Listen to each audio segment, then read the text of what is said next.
बोलो।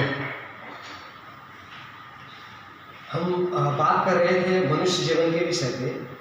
तो आखिर मनुष्य जीवन के विषय पे ही इतना क्यों मतलब इम्पोर्टेंट है। तो शास्त्र में भी जैसे कहा गया है कि मनुष्य जीवन ही ऐसा है जो 84 लाख जोड़ियों में सर्वश्रेष्ठ है।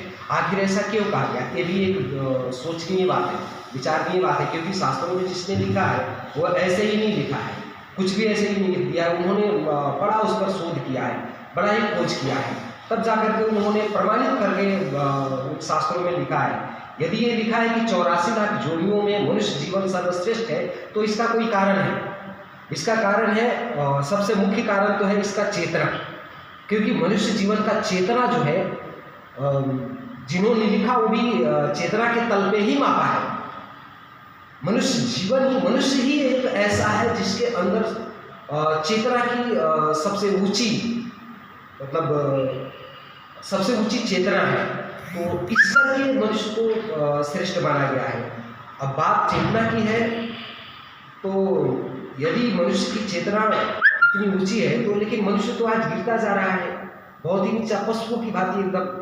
ऐसा क्यों हो रहा है? ऐसा इसलिए हो रहा है कि हम उस चेतना के विषय में कुछ जानते ही नहीं।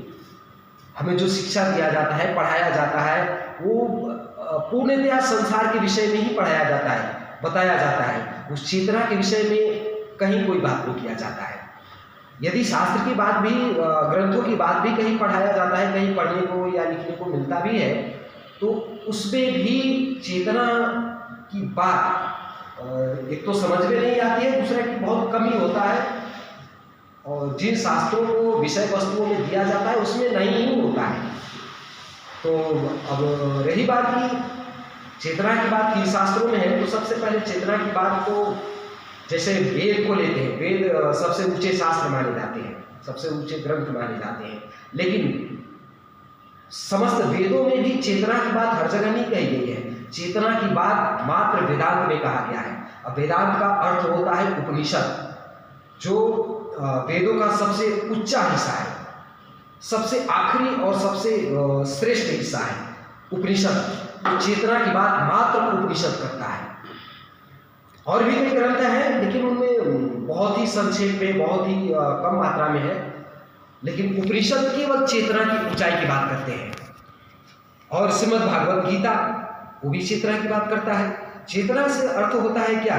चेतना का अर्थ होता है कि अत्यंत गहरा समझ, अत्यंत गहरा और अत्यंत ऊंचा समझ। समझ किस विषय का? समझ संसार का, समझ स्वयं का, समझ अपने जीवन का, और समझ संसार की जो भी विषय वस्तु इत्यादि है उस विषय का।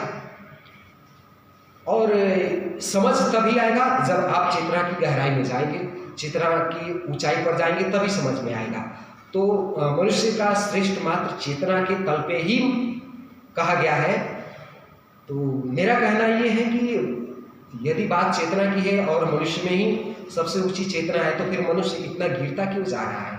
गिरता इसीलिए जा रहा है कि चेतना के विषय में हम बात नहीं करते हैं, इसके विषय में हम जानते भी नहीं हैं। शायद कोई अगर थोड़ा जानता भी हो, तो अब जैसे मैं अगर किसी के सामने इस विषय पे बात भी अगर करना चाहता हूँ, तो वो इस विषय पे बात नहीं करना चाहता है। वो चाहता है विषय वस्तुओं के भोगों के विषय में ही बात करना चाहता है, संसार की वस्तुओं को, और मतलब अनेक प्रकार के विषय वस्तुओं के विषय में ही बात करना चाहता है। स्वयं के विषय में भी बात नहीं करना चाहता है, क्योंकि स्वयं के विषय में भी बात यदि कोई करता है तो बात चेतना की ही आती है। स्वयं के विषय में आप किस पर बात करेंगे? अपने हाथ पे, अपने पैर पे, अपने मुख पे, अपने पेट पे, इस सब पे तो करेंगे नहीं। स्वयं के विषय में बात करेंगे तो अपने विचारों पे करेंगे, अपने मन पे करेंगे, अपनी शिक्षा दीक्षा के तल पे करेंगे। यदि इस विषय पे भी आप बात करते जाएंगे, अंततः चेतना के पास जाएंगे ही, परंतु इस पर भी कोई बात नहीं करना चाहता है। और यही कारण है कि मनुष्य जीवन गिरता चला जा रहा है। तो मैं ये चाह रहा हूँ कि जो भी यदि हमें सुन रहे हो या देख रहे हो, चेतना के विषय में जरूर ही आप सोचे समझे, यदि नहीं जान रहे हो तो उसके विषय में बात करें,